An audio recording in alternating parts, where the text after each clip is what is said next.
ডিপিএসি করেন এরকম করে। তো জিজ্ঞাসা এটা কি করবেন, এটা কি করেন আপনি, এটা কাটতে আবার করবেন।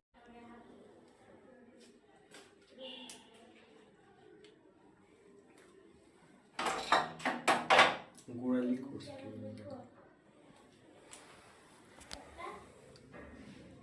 গোড়ালি কিছু করে পুড়ে গেছে দুই পাশে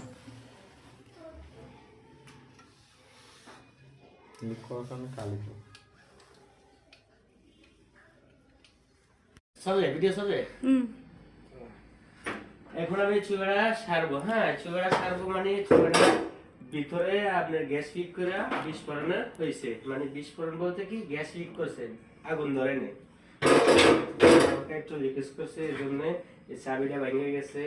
এখন আমি চুলাটা সারবো। এর মধ্যে একজন মিস্ত্রিয়া চুলাটা মনে করেন ঠিক করতে পারে না, আরো চাবি নব টবেরই ভেঙে থিয়ে গেছে।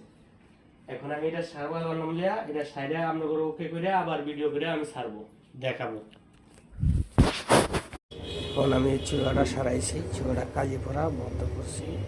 দেখেন আগুনের মিলিয়ে হবে, গোড়ায় আগুন আসে নিকুজ করে, এই জন্য সমস্যাটা সমাধান করে দিলাম।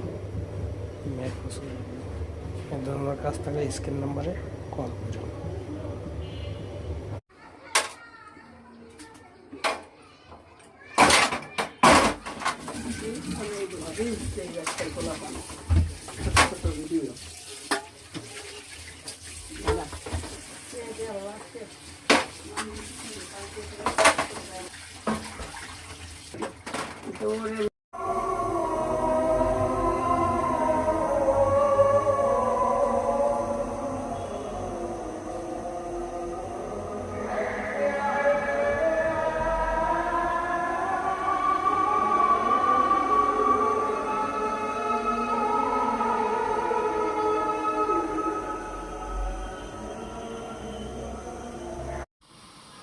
কয় টাকা দেওয়া লাগবে তাহলে? দেওয়া লাগবে আপনার 7,500 টাকা। কোন দেশে এটা?